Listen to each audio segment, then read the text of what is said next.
Lani merasa sangat bersyukur punya majikan ketus tapi ternyata sangat baik padanya.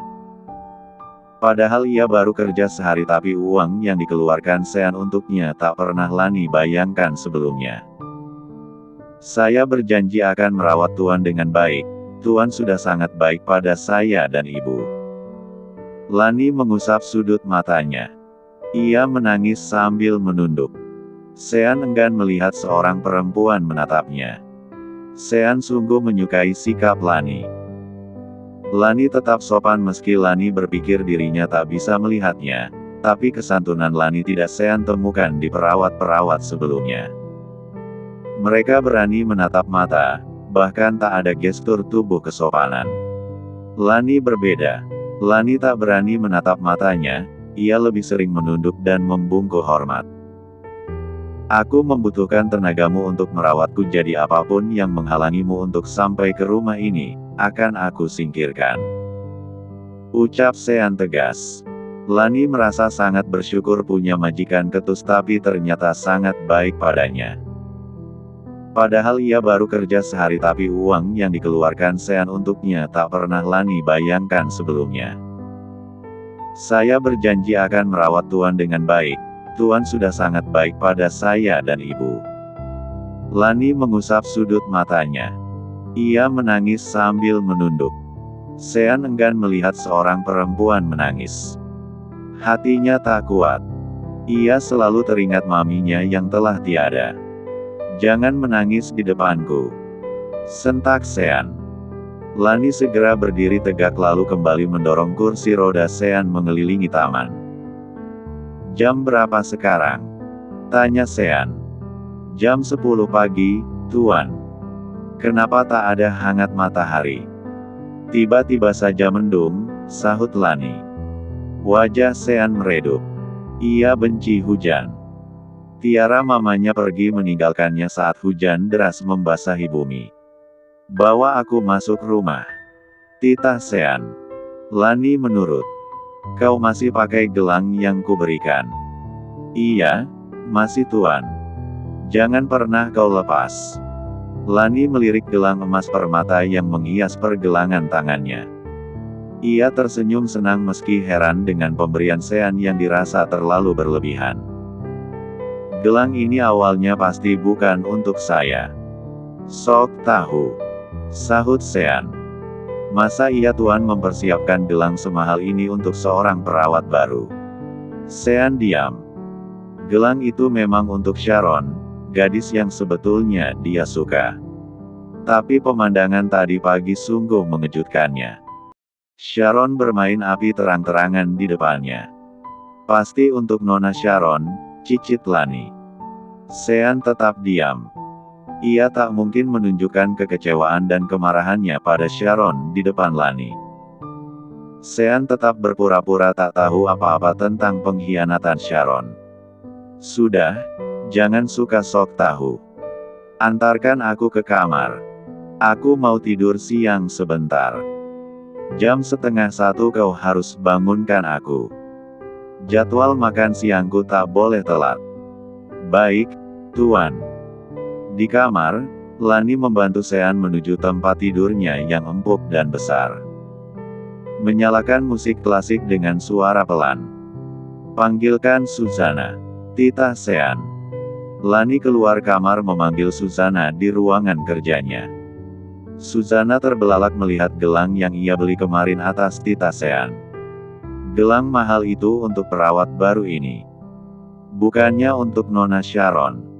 Demi apa Tuan Sean begitu baik pada anak baru ini? Susana membatin bingung. Tapi ia bergegas menuju kamar Sean. Sus, kau temui mucikari pemilik pub karaoke yang membeli Lanita kemarin. Bereskan uang yang ia berikan untuk ayahnya Lani. Aku tak mau perawatku diusik orang-orang tak berguna macam ayahnya dan mucikari sinting itu. Titah Sean tegas. Susana mengangguk hormat tapi kepalanya sungguh pening. Siapa Lani? Apa yang sudah dilakukan Lani hingga dengan mudah meluluhkan hati Sean Darmawangsa? Karta melempar botol minuman kosong ke sembarang arah. Ia menuju kamar Parmiah. Kosong. Karta mengernyit. Sudah bisa bangun rupanya perempuan itu, baguslah. Dengus Karta menduga Parmiah sudah sembuh dan bisa bangkit dari tempat tidur. Ia berpikir Parmiah sedang memasak di dapur. Karta menuju dapur, sepi. Tak ada tanda-tanda keberadaan Parmiah. Kemana perempuan bau itu? Sungut Karta seraya mencari ke kamar mandi, ke halaman belakang yang hanya sepetak tempat menjemur pakaian, tak ada juga. Karta baru menyadari jika Parmiah benar-benar tak ada di rumah. Kemana perempuan sial itu? Karta lekas menelepon Lani. Di mana ibumu? Kenapa tak ada di rumah? Tentu saja Karta tak tahu Parmiah sudah diboyong anak buah Sean ke rumah sakit saat dia tak ada di rumah. Setelah mendapat segepok uang dari Aim, Karta lekas pergi dan baru pulang ke rumah selepas Isya. Dia sibuk berjudi seharian. Kenapa bertanya tentang ibu? Rindu. Cibir Lani. Anak kurang ajar. Katakan kemana ibumu? Bentak Karta. Bapak mau apa cari ibu? Katakan saja di mana. Ibu sudah di tempat yang aman. Dirawat dengan penuh kasih sayang, jawab Lani. Karta diam. Ia ingat ucapan Aim jika ada seseorang yang melindungi Lani. Kamu kerja di mana? Ya di tempat kerja. Ia kerja apa? Kenapa atasanmu punya anak buah segala? Kamu jadi wanita simpanan. Astagfirullah, Bapak. Cepat katakan kamu kerja di mana. Bapak harus bilang pada atasanmu untuk tidak seenaknya mempekerjakan anak di bawah umur sembarangan. Lalu Bapak juga kenapa menjual anak di bawah umur? Anak sendiri pula, sahut Lani. Ah, lain perkara itu. Jelas ada hitung-hitungannya denganku. Terdengar Lani mengucap istighfar berkali-kali. Pak, Lani sedang kerja. Bapak jangan telepon Lani terus. Maaf, Lani tutup teleponnya. Klik. Telepon diakhiri. Karta geram dan membanting ponselnya ke atas sofa. Masih sayang ponsel rupanya. Anak sialan. Tak tahu diuntung. Racau Karta menendang apa saja yang bisa ditendang. Kalau saja atasannya tidak ikut campur, Lani pasti akan menjadi tambang emasku. Dia cukup montok dan cantik, sudah pasti banyak yang menginginkannya. Karta mengacak-acak rambutnya kesal. Karta harus mencari tahu di mana Lani bekerja. Ia harus menemui Nilam, teman Lani yang sempat ke rumah menawari Lani pekerjaan. Gegas Karta menenggak keluar rumah hendak menuju rumah Nilam yang masih bertetangga dekat dengannya. Tak sampai 10 menit Karta berjalan kaki ia sudah tiba di rumah Nilam. Nilam, Nilam, panggil Karta. Hei, mau bertamu. Kau tidak tahu sopan santun bertamu. Ujar seseorang yang muncul dari balik kandang ayam yang ada di halaman rumah. Halah, rumah kandang ayam saja berlagak. Mana Nilam? Laki-laki yang muncul dari balik kandang ayam menatap Karta tak suka. Ada perlu apa kau ingin bertemu Nilam? Tanya Suroso, ayah Nilam. Sebelum Karta menjawab, pintu rumah terbuka. Muncul seraut wajah muda seusia Lani. Dia Nilam. Ada perlu apa cari aku? Tanya Nilam. Kamu ajak Lani kerja di mana kemarin? Tanya Karta tanpa basa-basi. Di rumah orang kaya, jawab Nilam. Karta mengernyit. Jadi pembantu. Nilam menggeleng. Merawat anak orang kaya. Pengasuh. Perawat lebih tepatnya, ralat Nilam. Bagaimana seorang perawat bisa mendapatkan perlindungan seorang majikan sebegitu besarnya? Perawat macam apa yang dimaksud Nilam? Di mana rumah orang kaya itu? Aku harus menemui anakku. Jauh, naik angkot terus naik ojek ke perumahannya. Kalau nggak mau ribet ya naik mobil online, jawab Nilam. Ayo antar, kita naik mobil online. Ajak Karta. Nggak bisa, aku 1 jam lagi harus kerja, tolak Nilam. Kalau begitu minta alamatnya saja. Nggak tahu alamat lengkapnya. Aku hanya tahu perumahannya saja. Aku ketemu orang yang mau mempekerjakan Lani di restoran tempatku kerja, jawab Nilam apa adanya. Dia memang bertemu Susana di restoran tempatnya bekerja. Ah, sial. Dengus Karta. Kenapa nggak tanya Lani langsung? Tanya Nilam. Anak sialan itu susah diatur, pembangkang, nggak tahu terima kasih. Umpat Karta. Hati-hati mengumpat anak sendiri. Ucapan adalah doa. Jangan sembarangan ngata-ngatai anak sendiri. Tukas Suroso yang masih mengelus-elus ayam miliknya. Bukan urusanmu. Ujar Karta tak peduli dan berlalu dari rumah Nilam. Hingga sore menjelang, Karta hanya sibuk bermain judi dengan sisa uang dari Aim. Saat semua uangnya hanya tinggal tersisa beberapa ratus ribu, notif pesan di ponselnya berdering. Sebuah video pendek memperlihatkan Lani keluar dari rumah super mewah. Ia memapa seorang pria tampan memakai tongkat untuk naik ke mobil. Itu anakmu, bukan? Mirip sekali dengan Lani. Begitu isi pesannya. Iya itu Lani. Di mana ini? Balas Karta bersemangat. Sang pengirim pesan menyebutkan alamat rumah mewah milik Sean. Karta tersenyum licik. Akhirnya kudapatkan juga alamat rumah tempat anak sial itu bekerja. Lihat saja, besok aku akan memberi anak itu kejutan. Malam itu Karta gelisah ingin hari lekas besok. Ia sudah tak sabar ingin menemui Lani di rumah Sean. Karta meyakini jika pria buta yang ia lihat dalam video itu adalah majikan Lani. Lelaki buta itu sepertinya bukan lelaki buta sembarangan. Rumahnya saja mirip istana. Aku harus bisa memerasnya karena sudah mempekerjakan Lani, gumam Karta. Apa Parmiah tinggal juga di rumah itu? Sejak Karta mendapat informasi mengenai Lani, dia sengaja mengintai rumah Sean dari kejauhan. Mencari tahu aktivitas Lani, kapan Lani keluar rumah.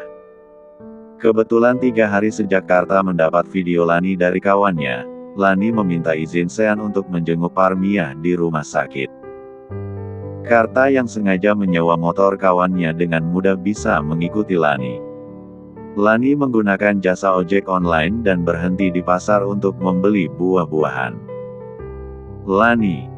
Karta menghentikan motor di dekat Lani. Lani tentu saja terkejut. Bapak. Di rumah ada orang-orang yang mau beli rumah, mereka sudah menyiapkan uang 1 koper. Kau sudah beberapa hari tak pulang, ibumu juga tak lagi tinggal di rumah.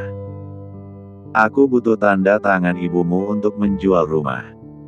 Lani terbelalak. Bapak, itu warisan kakek, ayahnya ibu, kenapa main jual-jual saja? Terus, gimana? Bapak butuh uang, rentenir tiap hari menagih utang bapak. Karta menunduk sedih. Baru kali ini Karta memperlihatkan sikap sedih di depan Lani. Tentu saja itu hanya pura-pura. Lani mengernyit. Tak biasanya Karta menunjukkan wajah sedih. Bapak menyesal sudah menyia-nyiakan ibumu. Tapi utang bapak semakin menumpuk, terpaksa dengan menjual rumah ibumu utang bapak bisa terselesaikan, ucap Karta lirih. Enggak, rumah itu enggak boleh dijual, Pak. Ibu pasti sedih, kita pulang sekarang. Tapi, kenapa bapak bisa tahu aku di sini? Lani heran. Bapak tak bisa menolak tapi kalau kamu bisa bantu bapak menolak mereka, ya kita pulang sama-sama. Karta senang karena Lani mudah sekali dibohongi. Maksud bapak, yang mau beli rumah ada di rumah. Ditinggal. Mereka bukan mau beli tepatnya tapi mau menyita rumah kita. Mereka para rentenir. Tadi Bapak bilang ada pembeli bawa koper berisi uang mau beli rumah kita. Yang betul yang mana sih, Pak? Di warung Empok Rusmi ada pembeli dan rentenir. Tinggal pilih, mau dijual apa mau disita. Karta tak kehilangan akal. Lani tidak jadi membeli buah, ia panik karena rumahnya mau dijual. Segera Lani naik motor Karta tanpa curiga. Pikirannya adalah rumah, ia harus mempertahankan rumah warisan kakeknya. Di tengah perjalanan, Karta menghentikan motornya. Coba turun dulu, Lan. Ban motor sepertinya kempes. Titah Karta. Lani turun, sama sekali tidak curiga sedikitpun. Mereka berhenti di jalanan sepi, kebetulan Lani menyukai pemandangan hijau. Rerumputan ilalang hijau di depannya menarik perhatian Lani. Ia tak menyadari jika Karta mengeluarkan sapu tangan yang sudah dibubuhi semprotan bius. Karta dengan tega membius Lani hingga pingsan. Setelahnya, ia menghubungi temannya untuk membawa mobil dan membawa Lani ke suatu tempat. Ia harus membuat atasan Lani khawatir lagi seperti saat Lani diculik. Karta berharap atasan Lani bisa menebus Lani dengan tebusan yang mahal. Sean mengernyit melihat titik merah di peta yang tampak di layar monitor. Kenapa titik GPS Lani malah ke tempat lain bukannya ke rumah sakit? Gumam Sean. Ya, Sean menanam sistem pelacak GPS di gelang yang dikenakan Lani. Satu hari sesudah penculikan Aim pada Lani. Lani. Panggil Sean. Ya, Tuan. Lani yang membawa nampan makanan hendak keluar kamar menoleh. Lepaskan dulu gelangmu. Tanpa banyak bertanya Lani meletakkan nampan lalu melepaskan gelang emas permatanya. Ini, Tuan. Kenapa wajahnya datar sekali? Apa dia tidak penasaran kenapa aku menyuruhnya melepas gelang? Sean membatin. Permisi, Tuan. Lani mengangguk hormat seraya berlalu keluar kamar. Sean mengingat berapa orang perawat yang bersikap berbeda dari Lani. Tak ada kepala yang menunduk hormat, selalu menyahut dengan asal serta wajah cuek. Sean bukan gila hormat. Tapi para perawat meremehkannya karena mereka pikir Sean buta, dan Lani. Lani tidak menganggapnya buta. Lani begitu santun serta seringkali membungkuk hormat seolah Sean bisa melihat. Sean tersadar dari lamunannya, lekas ia mengotak-atik gelang dan memasukkan alat GPS di gelang Lani. Perawat baru yang menarik perhatiannya itu memiliki ayah yang tega berbuat keji pada anaknya dan Lani pernah diculik seorang mucikari. Bukan tidak mungkin hal yang sama akan terulang. Sean berpikir Karta tentu tak akan melepaskan Lani begitu saja. Setelah selesai meletakkan alat pelacak di gelang Lani, Sean kembali memanggil gadis itu ke kamar melalui intercom yang menghubungkannya ke pantry. Lani masuk kamar membawa dessert kesukaan Sean. Kemarikan tanganmu. Titah Sean. Lani menyodorkan tangan kanannya. Sean pura-pura meraba-raba tangan Lani lalu kembali memasangkan gelang. Ingat, apapun yang terjadi, jangan pernah lepaskan gelang ini. Jika sesuatu mengancammu di luar sana lalu orang-orang tertarik dengan gelangmu, lepaskan. Tapi simpan selalu di dekatmu. Di tas atau di saku baju. Pesanku, jangan jauh-jauh dari gelang ini. Mengerti? Lani mengangguk meski sedikit heran dengan ucapan Sean. Hei, kenapa kau diam saja? Kau dengar apa yang ku bilang? Iya, Tuan maaf, saya dengar. Lani lupa kalau Sean buta, ia hanya mengangguk saja tadi.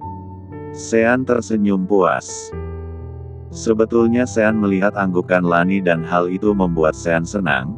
Lani tidak menganggapnya buta meski memang di mata Lani, Sean itu tak bisa melihat. Kembali pada Sean yang keheranan melihat titik alat pelacak Lani menuju arah lain selain rumah sakit. Sean terus saja melihat pergerakan Lani. Apa dia membeli sesuatu? Tadi dia berhenti di pasar buah tapi lalu pergi lagi entah kemana. Berhenti di areal kosong antah berantah dan kini merayap lagi entah kemana. Sean terus saja mengamati titik alat pelacak keberadaan Lani yang semakin jauh dari lokasi rumah sakit tempat ibunya dirawat. Gadis itu pikir bisa bebas pergi kemana saja. Sean menekan panggilan cepat ke nomor ponsel Lani. Berdering. Lama. Tapi tak jua diangkat. Sean mulai curiga. Karena berkali-kali menghubungi Lani tak juga diangkatnya. Sean memanggil Susana. Sus, coba lihat titik alat pelacak Lani, dia itu mau kemana? Sean menunjuk titik merah yang ada di layar monitor. Dia masih bergerak berada di area Jakarta, Tuan. Jawab Susana. Ya, hanya Susana yang tahu jika Sean sesungguhnya tidak buta. Dia izin ke rumah sakit tapi malah menuju ke tempat lain. Susana melirik Sean. Apa mungkin Lani diculik lagi, Tuan? Terka Susana. Sean menatap lekat Susana. Ponsel Sean berdering. Tertera nama perawat Lani di layar ponsel. Sean menerima panggilan dengan mode loudspeaker. Halo, Tuan Sean yang terhormat. Ada keperluan apa menghubungi anakku berkali-kali? Terdengar suara Karta dari seberang telepon. Anda ayah Lani? Tanya Sean. Betul sekali. Maaf, apa saya bisa bicara dengan Lani? Sean masih bersikap sopan pada Karta. Anakku sibuk. Dia akan bekerja yang jelas-jelas akan menghasilkan banyak uang untukku. Kekeh Karta. Wajah Sean menegang, begitu juga dengan Susana. Lani sudah menandatangani surat kontrak denganku. Dia tidak bisa bekerja dengan pihak lain saat ini. Ucap Sean. Halah, surat kontrak, tanda tangan, memangnya hal itu akan menghasilkan uang banyak? Cibir Karta. Sean menghela napas tenang. Bisa beritahu Lani kalau atasannya menelepon dia? Pinta Sean masih sopan. Tidak bisa. Lani tak akan kerja lagi dengan Anda, Tuan. Dia akan bekerja untukku, ayahnya. Sudah waktunya dia menjadi anak berbakti dan mengembalikan biaya hidupnya selama ia kurawat dari kecil sampai sebesar ini. Karta mulai melancarkan aksinya. Sean mengembuskan napas. Ia mengakhiri telepon dengan sopan. Sus, kirim Jauhari dan anak buahnya mengikuti titik GPS Lani, sekarang. Titah Sean tegas. Baik, Tuan. Susana bergerak cepat sesuai instruksi Sean. Sean mengepalkan tangan. Lalu memejam dan menghela napas dalam. Dasar gadis bodoh, kamu masih percaya saja dengan ayahmu. Atau jangan-jangan kamu dibius dan diculik lagi? Sean membatin.